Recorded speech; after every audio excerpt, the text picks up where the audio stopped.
Hello प्यारे छात्रों, विद्यार्थियों और मित्रों। मैं आपको बता दूं कि पहला चैप्टर हमने कंप्लीट कर लिया है बिल्कुल डिटेल में। और ये हमारा दूसरा चैप्टर है जिसका नाम है स्केलेटन।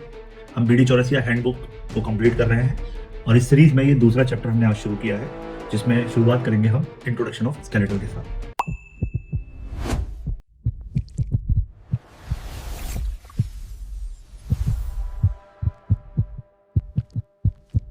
चलिए देखते हैं स्केलेटल में क्या बताया हुआ है। तो स्केलेटल आप जानते हैं, स्केलेटल एक बेसिक फ्रेमवर्क है बोन्स और कार्टिलेज का। केवल बोन्स का नहीं, कार्टिलेज भी इसमें इंक्लूड है। इसका फंक्शन है, ये आपको शेप देता है, अपनी बॉडी को एक सपोर्ट देता है और एक तरीके का प्रोटेक्शन देता है। क्लियर? इसके बाद बात करें, ये जो आपकी बॉडी में स्ट्रक्चर्स बनते हैं, जैसे आपके हाथ पैर उंगलियां, इन सबको जो क्या कहते हैं हार्डनेस है, इनको जो एक शेप दिया है, एक स्ट्रक्चर दिया, वो किसने दिया है? बोन ने। अदरवाइज ये कैसा होता है, जैसे एक कपड़ा पड़ा रहता है ना। इसकी एनालॉजी आप कर सकते हैं किसी कपड़े से, है ना। कोई कपड़ा है किसी टेबल पे पड़ा हुआ है, बिल्कुल ऐसे गिरा हुआ है, उसका कोई शेप नहीं है, तो आप बता सकते हो कि ये एक नॉन स्ट्रक्चरल शेप आपको देगा। ठीक है, शेप तो वो भी होगा लेकिन एक डेफिनेट शेप नहीं होगा, आप उसके अंदर एक तरीके की एसिमेट्री देखेंगे। ठीक है, इसके बाद बात करते हैं, it form the internal supporting structure of an organism. कोई भी ऑर्गेनिज्म आपने देखे होंगे लोअर एनिमल्स में, पोरीफेरा, निडेरिया, है ना, जैसे जेलीफिश। अब जेलीफिश के अंदर कोई इंटरनल सपोर्टिंग स्ट्रक्चर नहीं होता। ठीक है, इसी नाम भी उसका कैसा है, जेली, जेली लाइक। ठीक है, और आपने और भी एनिमल किंगडम में काफी चीजें पढ़ी होंगी जब आपने छोटी क्लासों में बायोलॉजी पढ़ी होगी, लेकिन यहाँ पर सबसे पहले अगर मैं पोरीफेरा की बात करूँ तो वहां पर उसका जो डेफिनेट स्ट्रक्चर दिखता है वो किसकी वजह से दिखता है, उसके अंदर जो कैल्शियम डिपॉजिट हो जाता है ना। कैल्शियम जो बोलते हैं उसमें स्पिक्यूल एंड स्पॉन्जिन फाइबर, वो उसको सपोर्ट देते हैं। वो सबसे बेसिक लेवल का आप स्केलेटल सिस्टम समझ लीजिए, किसका सबसे बेसिक एनिमल जिसको हमने पोरीफेरा बोला है। और यहाँ पे अगर मैं बात करूँ, हम सबसे लेटेस्ट वर्जन है अपनी कॉपी में वर्टिब्रेट्स में, सबसे डेवलप्ड मैमल में, तो हमारे अंदर जो इंटरनल सपोर्टिंग स्ट्रक्चर है वो किसने बनाया? बोन ने। अब it works together with the muscle joint ligament and enable the motion. तो खाली बोन्स अकेले आपको चल नहीं सकती, उनको चलाने के लिए क्या चाहिए? जॉइंट, है ना। और जॉइंट पर मोशन किस वजह से होगा? Due to the push and pull of muscle. और जॉइंट को स्टेबल कौन करेगा? लिगामेंट। तो ये सारे के सारे कॉम्प्लेक्स हम कहाँ पढ़ते हैं? Skeletal system. तो ये बेसिक इंट्रोडक्शन आपके दिमाग में आ गया। चलिए, अब यहाँ पर हम मेडिकल के बुक्स में कुछ वर्ड पढ़ते हैं बोन से रिलेटेड, जो डायरेक्टली बोन से रिलेटेड नहीं है ना। इसलिए बोन के ही सिनोनिम अगर मैं देखूं, लैटिन भाषा में वो स्टार्ट होते हैं ऑस से, और ग्रीक भाषा में वो स्टार्ट होते हैं ऑस्टियोन नाम से। चलिए देख लेते हैं। अगर मैं ऑस वर्ड की बात करूं, जो ऑस वर्ड है स्क्रीन पर आपके सामने, है ना, तो एंशियंट रोम में ये प्रीफिक्स की तरह यूज होता है, सफिक्स की तरह भी यूज होता है, और एनाटॉमिकल नेम की तरह। ठीक है, जैसे अगर इसका सही मीनिंग लैटिन वर्ड में क्या है, लैटिन भाषा में बोन, जबकि ग्रीक ऑस्टियोन इसका काउंटर पार्ट है, जो कि ओल्डर वर्जन है। ठीक है, एंशियंट ग्रीस रीजन में बोला जाता था, and provide most of the roots words. Clear? तो लैंग्वेज की ओरिजिन की बात करें तो ऑस लैटिन है और ग्रीक ऑस्टियोन है। ठीक है, इससे जो वर्ड बनते हैं ऑस से, होते हैं ऑसी या ऑस करके। और सारे सब्जेक्टों में, चाहे हिस्टोलॉजी हो, फिजियोलॉजी हो, पैथोलॉजी हो, मेडिकल साइंस हो, कोई भी सब्जेक्ट हो, कहीं ना कहीं ऑस वर्ड आपको सुनने को मिलेगा। ठीक है, ये जो टर्म है ये डिस्क्रिप्टिव है, अगर आप इसको समझें तो ये ज्यादा डिस्क्रिप्टिव है। स्पेसिफिक बोन के लिए आप इसको यूज करते हैं, जैसे ऑस कॉक्साई। हिप बोन को पहले की लिटरेचर में ऑक्स कॉक्साई लिखा जाता था। ऑस फीमोरिस, आपकी जो फीमर बोन है, थाई बोन, उसके लिए ऑसियस। ऑसियस कोई भी ऐसा स्ट्रक्चर जो बोन से बना है, या ऑसिफाई या ऑसिफिकेशन, ये सारे वर्ड जो आए हैं कहीं ना कहीं लैटिन भाषा से लिए गए हैं। इधर अगर मैं ग्रीक भाषा की बात करूं तो ये मोर साइंटिफिक है। ठीक है, used as a root for bone related process, cell और कंडीशन, है ना। ये कोई प्रोसेस हो, सेल हो, या कोई भी कंडीशन हो जिसमें बोन का रेफरेंस पॉइंट लिया गया, वहां हम ऑस वर्ड यूज करते हैं। तो यहाँ पे ऑस्टी वर्ड जो यूज करते हैं, जैसे स्टडी ऑफ बोन को ऑस्टियोलॉजी, बोन सेल को हम बोल देते हैं ऑस्टियोसाइट, बोन फॉर्मिंग सेल को यानी इमेच्योर सेल को हम बोल देते हैं ऑस्टियोब्लास्ट, यानी जो मैच्योर हो गया वो ऑस्टियोसाइट, और जो भी बोन फॉर्म कराएगा, जिसके अंदर अभी सेल डिवीजन की पावर है, उसको हम बोलते हैं ऑस्टियोब्लास्ट। ठीक है, इसी से रिलेटेड एक वर्ड है ऑस्टियोपोरोसिस और ऑस्टियोपैथी। कहीं ना कहीं आप बस इनिशियल रूट वर्ड याद रखिए, os. Os word is related to bone, केवल ऑस है लैटिन, और ऑस्टियोन जो है वो है ग्रीक। ठीक है, ये बात हमने डिस्कस कर ली। अब हम बात करते हैं आगे, बोन। बोन की एक डेफिनेशन क्या है? बोन की एक डेफिनेशन है कि बोन इज अ हार्ड, कैसा स्ट्रक्चर है? Hard, dense, connective tissue. ठीक है, कि कैसा है? Connective tissue. और आपको पता है, आपने छोटी क्लास में पढ़ा होगा कि कनेक्टिव टिश्यू कैसा होता है? मीजोडर्मल होता है। कैसा होता है? Mesodermal in origin. Clear? Which forms the skeletal framework of the body. Clear? इसका फंक्शन जैसा भी हमने पढ़ा, it support and protect the organ, enables movement with the help of muscle, tendon and ligament, produce blood cell, है ना, क्योंकि इसके अंदर लॉन्ग बोन जो है हमारी, उनके अंदर क्या होती है, कैविटी होती है, बोन मैरो, ठीक, और बोन मैरो के एंड पर आपको क्या मिलेगी, रेड बोन मैरो, तो वहां पर रेड ब्लू आपके जो ब्लड सेल्स बनते हैं। Tores minerals such as, not tores, it's stores. Clear? Stores calcium and phosphorus, बहुत बड़ी स्टोरेज है हमारी बोन्स के अंदर। सिंपल भाषा में अगर मैं कहूं तो bone have unique physical, chemical and biological properties. ठीक है, यानी याद रखने के लिए आपको एग्जाम टाइम में कैसे याद रहेगा कि बोन के आपको तीन पर्सपेक्टिव में सोचना है। उसकी फिजिकल प्रॉपर्टी क्या है, केमिकल प्रॉपर्टीज क्या है, जिसकी वजह से वो स्ट्रॉन्ग, ड्यूरेबल और मोर एडेप्टेबल अकॉर्डिंग टू सिचुएशन बन पाती है। ठीक है, चलिए देखते हैं। यहाँ पे फिजिकल प्रॉपर्टीज की पहले मैं बात करता हूँ। तो फिजिकल प्रॉपर्टीज में देखिए क्या क्या आ जाता है आपका, हार्डनेस है, टफनेस है, उसका उल्टा फ्लेक्सिबिलिटी है, उसका वेट लाइट है, इलास्टिसिटी है, उसका कलर है, और उसके अंदर जो पोरोसिटी है। पहले हार्डनेस देखते हैं। हार्डनेस किस वजह से? हार्डनेस है due to inorganic mineral salt. किस वजह से? जो उसके अंदर इनऑर्गेनिक मिनरल साल्ट है, बेसिकली कैल्शियम और calcium carbonate, calcium phosphate, calcium carbonate, दो मेन सॉल्ट है, which gives the bone its rigidity and strength. तो रिजिडिटी और स्ट्रेंथ का रीजन है इनऑर्गेनिक मिनरल साल्ट। टफनेस या फ्लेक्सिबिलिटी का कारण है ऑर्गेनिक कोलेजन फाइबर। देखिए वो हार्डनेस के लिए इनऑर्गेनिक, और टफनेस या फ्लेक्सिबिलिटी के लिए जो वर्ड यूज कर रहे हैं हम कौन सा है, collagen fibres, because it makes the bone brittle and allow slight bending without breaking. ठीक है, तो किसी स्ट्रक्चर में फ्लेक्सिबिलिटी है ना। तो हार्ड और टफ तो अलग अलग वर्ड है। टफ जो वर्ड हम लेते हैं वो किसके रेफरेंस में लेते हैं, फ्लेक्सिबिलिटी। ठीक है, हार्डनेस मतलब जिसमें मूवमेंट होना पॉसिबल ही नहीं है। Light weight but strong, bones dense होती है, ठीक है, क्योंकि पूरे बॉडी को सपोर्ट करना है ना, पूरा बॉडी वेट हमारे बोन्स पर है, लेकिन अंदर से हॉलो भी रखी गई है, और इस हॉलो का फायदा क्या है, the reduce weight, total body का जो वेट है वो कम हो जाएगा, साथ में उसके अंदर कैविटी में आप क्या स्टोर कर सकते हो, बोन मैरो।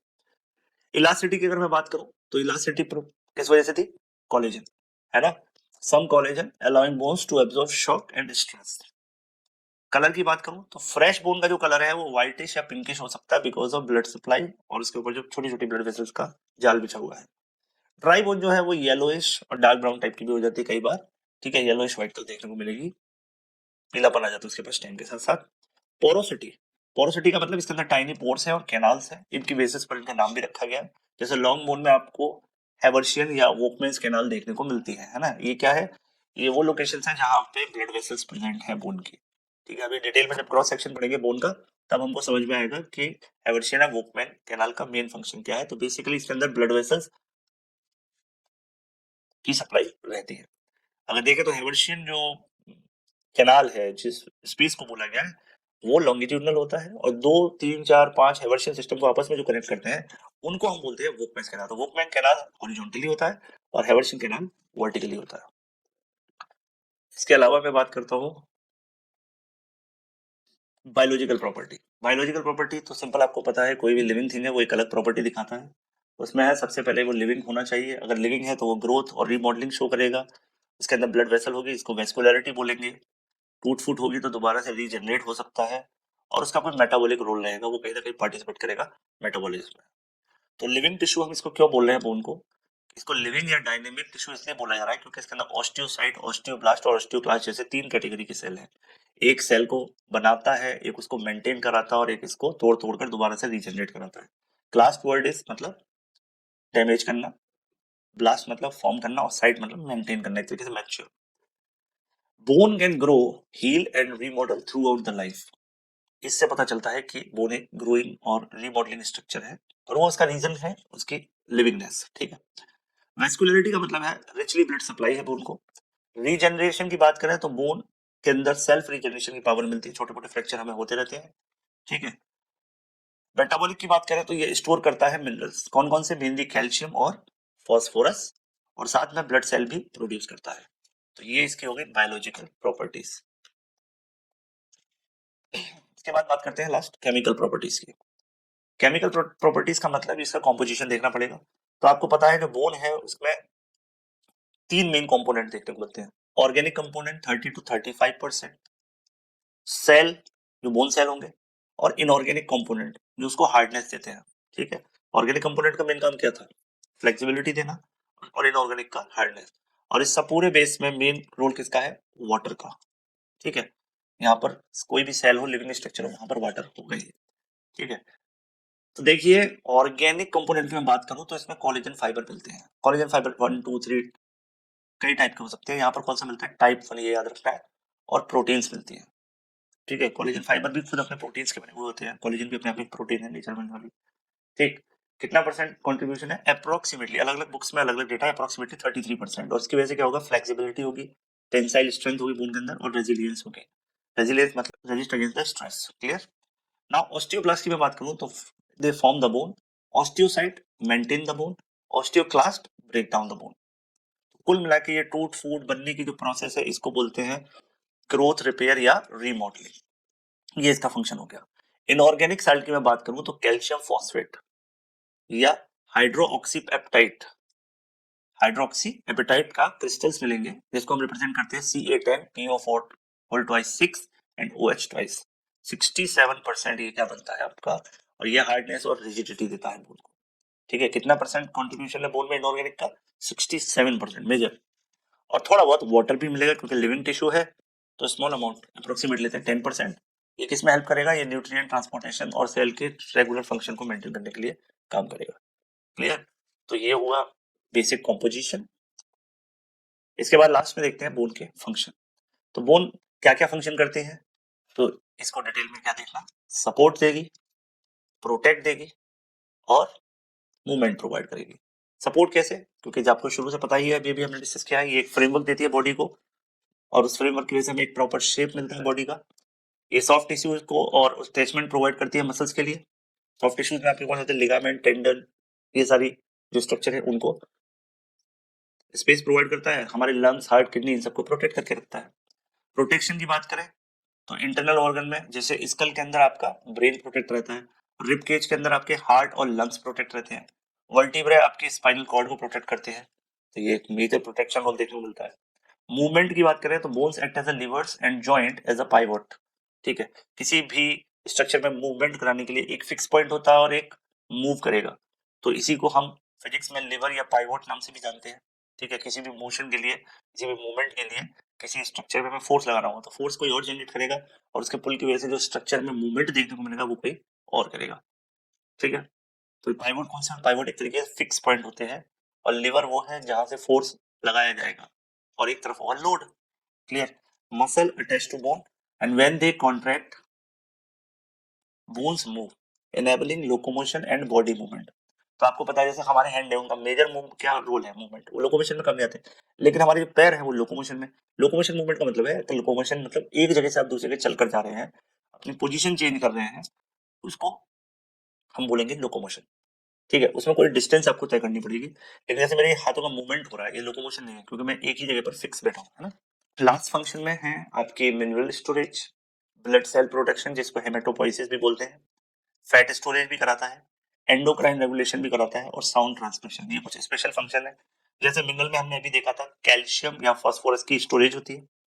आरबीसी में आपका रेड बोन मैरो जो होता है, कुछ बोन्स में स्पेशली रिब्स, स्टर्नम और पेल्विस, ये 3 रीजन की जो बोन्स होती हैं उनमें आरबीसी, डब्ल्यूबीसी, प्लेटलेट्स यानी सभी तरीके के ब्लड सेल्स बनते हैं। फैट स्टोरेज की बात करूं तो येलो बोन मैरो प्रेजेंट होता है कहां पर?